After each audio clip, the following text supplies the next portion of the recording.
고암 스님은 한국조계종단의 종정 자리에 3번이나 추대되었습니다. 1899년 경기도 파주에서 태어난 고암 스님은 19의 해인사에서 재산 스님을 은사로 출가했습니다. 무소유와 무집착, 무차별을 실천하는 자비보살로 불렸지요.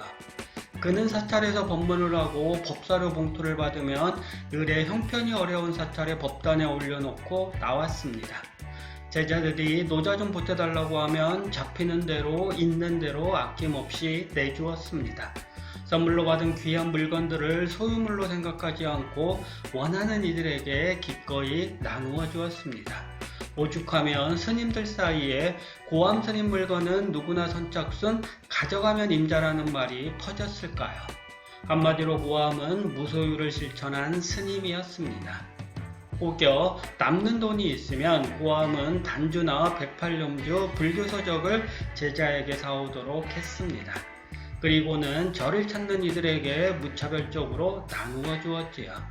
하루는 제자가 스님에게 간절한 목소리로 이 다음에 더 늙으시면 약도 잡수시고 용돈도 쓰셔야 하니 통장을 만들어 저금하는 게 어떻겠느냐고 말씀드렸습니다. 한동안 하늘을 바라보던 고암은 자고 나면 옛날 빚이 늘어난다며 어찌 저금을 할 수 있는가라고 말했습니다. 스님에게 빚이라니요. 놀라묻는 제자에게 고암은 나직한 목소리로 옛날 이야기를 들려주었습니다. 고암은 20살 때 처음으로 운수행각을 나섰습니다. 묘양산에 가려고 임진강나루에 이르렀는데 뱃삭이 10전이었습니다. 주중에는 오전밖에 없다고 사정했지만 뱃사공은 가난한 중의 마음을 헤아리지 않았습니다. 저량한 모습으로 강 건너만 바라보는데 한 젊은 안악이 아기젖을 물리다 말고 돌아앉아 오전을 고암 대신 지불하는 것이었습니다. 한편으로 감사하고 한편으로는 부끄러워 고암은 고개를 푹 숙인 채 강을 건넜습니다. 그러다 보니 안악이 어디 사는 어느 집 며느님인지 물어보지도 못하고 헤어졌습니다. 이후 고암은 안악과 그 자손을 위해 날마다 기도드렸지만 그때쯤 빛 오전은 날이면 날마다 불어났습니다. 그래서 돈만 생기면 빚 갚는 심정으로 누구에게나 나눠주었습니다. 조계종 종정을 3번이나 한 분이니 마음만 먹으면 고암 스님은 편히 지낼 사찰 하나쯤 점지해둘 법도 했습니다. 하지만 그는 출가 수행자는 무엇에든 애착심을 가져서는 안 된다고 늘 생각했습니다. 출가자는 늘 떠나는 삶을 살아야 한다는 철칙을 마음에 품은 것이지요. 그 무엇을 향한 집착을 내려놓은 자리에서 고암은 겸양의 미덕을 평생토록 실천했습니다. 자신을 온전히 낮추는 사람만이 겸양의 미덕을 현질에서 내보일 수 있습니다. 종정으로 있을 때 신도들이나 스님들이 선배를 올리려고 하면 고암은 안섰고 첫 번째 맞절로 문안을 끝내려고 했습니다.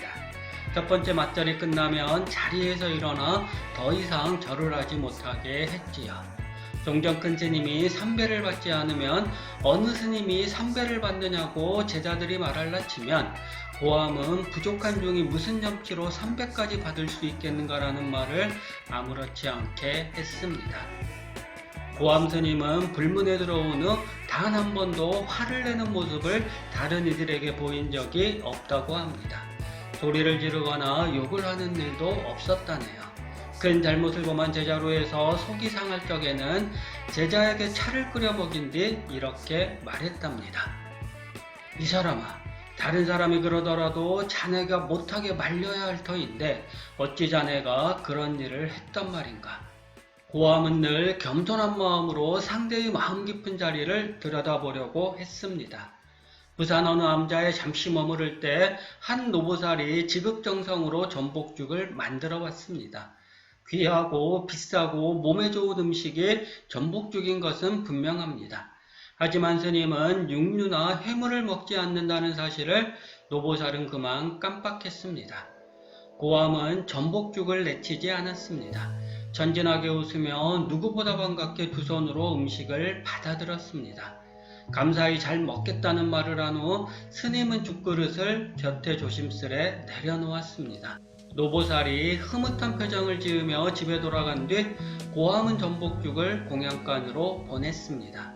공양간에서 고생하는 보살님들에게 귀한 음식을 대접한 셈이지요. 세수 88세가 되던 해 고암스님은 손주상자와 함께 제주도 한라산 백록담을 올랐습니다. 백록담 바로 근처에서 땀을 식히는데 무리 속에 섞여갔던 한 젊은이가 승복을 입은 고암에게 영감님은 연세가 어떻게 되느냐고 물었습니다. 손주상자가 88이라고 대답하자 젊은이는 아랑곳 없이 자기 할 말만 하고 자식이를 나서는 것이었습니다. 영감님, 하나님은 덕으로 오래오래 사세요. 할렐루야. 만약 누군가 부처님을 들먹이며 젊은이, 부처님은 덕으로 오래오래 살게 나무아비타불이라고 말했다면 이 젊은이는 어떤 반응을 보였을까요? 하나님을 모욕했다며 길길이 날뛰지 않았을까요? 고암은 젊은이의 등을 보고 합장하며 감사합니다라고 말했습니다. 말을 참지 못한 제자가 저런 놈에게 무슨 감사 인사냐고 외치자 스님은 다음과 같이 말했습니다. 무얼 그리 기분 나빠하는가? 하나님을 부처님으로 바꿔 들으면 아무런 일도 아닌 것을. 제주도 포교당에서는 이런 일도 있었습니다. 담장 이쪽 저쪽으로 포교당과 병원이 있었는데 하루는 도량을 청소하던 고암 스님의 눈에 괴상한 물건이 보였습니다. 빗자루 끝에 걸린 물건이 무엇인지 궁금해 스님은 멀찍이서 청소하던 제자 서녀를 불렀습니다. 물건을 본 서녀는 깜짝 놀랐습니다. 그것은 누군가 병원에서 쓰고 버린 피임용 고무풍선이었습니다. 누가 이 물건을 쓰고 포교당 마당에 버렸을까요? 화가 난 제자는 스승에게 병원의 도로 던져버릴까요? 라고 물었습니다. 스승은 손을 내저으며 나직한 목소리로 말했습니다. 이 사람아, 저 집에서 이쪽으로 던진 것은 우리더러 치워달라고 부탁한 것이지 도로 자기네 쪽으로 던져달라고 한 게 아닐세. 설령 우리가 저쪽으로 던져버린다 해도 저쪽에서는 우리가 사용하고 던진 것으로 잘못 생각할지도 모르네. 그냥 우리가 조용히 치워버리세. 금강산 유점사에서 수행할 때 고암 스님은 스스로 공양주소임을 맡기도 했습니다. 겨울 동안거가 시작되었는데 아무도 공양주를 맡으려 하지 않았습니다. 참선 수행에만 집중하고 싶었던 것이죠. 영하 30도가 오르내리는 혹한에 밥을 짓고 죽을 끓이고 반찬을 장만하는 건 참으로 힘든 일이었습니다. 웬만한 인내심으로는 버텨내기 힘들었죠. 이와 함께 고암은 부뚜막에 밥을 안친 후 대돌에 놓인 스님들의 검정 고무신을 물걸레로 깨끗하게 닦았습니다. 밥을 뜸들이는 동안 할 일이 없어 그랬다는 스님의 말을 우리는 어떻게 받아들여야 할까요? 자신을 낮추는 겸손한 마음이 없다면 이럴 수 없습니다. 거기다 고암은 여름에나 입는 호덥적 땀을 입고 한겨울에 냉혹한 추위를 견뎠습니다. 사람들이 물으면 그저 몸에 열이 많아 그럴 뿐이라고 말했습니다. 정말이냐고요? 사실은 속옷을 해입을 만한 경제적 여유가 없어 그리한 것입니다. 고암 스님의 무소유 정신이 참으로 빛나는 순간이 아닌가요? 경남 김해시에 있는 포교당이 빚더미에 몰려 문을 닫을 지경이라는 소식을 듣고 고암은 제자회관과 함께 그곳을 찾았습니다. 고암 스님이 왔다는 소식을 듣고 신도들이 몰려들었습니다. 전심으로 법회를 연 고암 덕에 포교당은 몇 달 만에 빚을 갚았습니다. 이번에는 부산 범어사 동네 포교당이 빚더미에 몰려 문을 닫게 되었다는 소식이 들려왔습니다. 고암은 이내 짐을 챙겨 동네 포교당으로 갔습니다. 그가 기도 법회를 열 때마다 많은 불자들이 찾았고 포교당의 빚 또한 곧바로 청산할 수 있었습니다. 무너져가는 포교당에 활기가 넘쳐나면 고암은 미련 없이 다른 절로 발걸음을 옮겼습니다.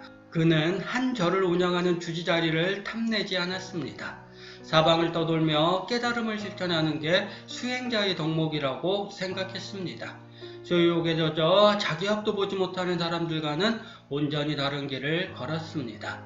세수 70세가 넘어서도 고암은 손수 옷을 빨아 입었습니다. 상좌나 손주상좌가 한사코 만류해도 스님은 제자들이 고나게 자는 꼭두 새벽에 일어나 옷을 빨았습니다.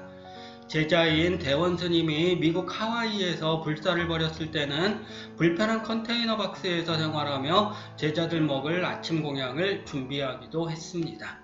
자리만 지켜도 고함은 제자들의 존경을 한몸에 받을 수 있었습니다. 하지만 그는 자신이 해야 할 일을 나이와 상관없이 실천했습니다.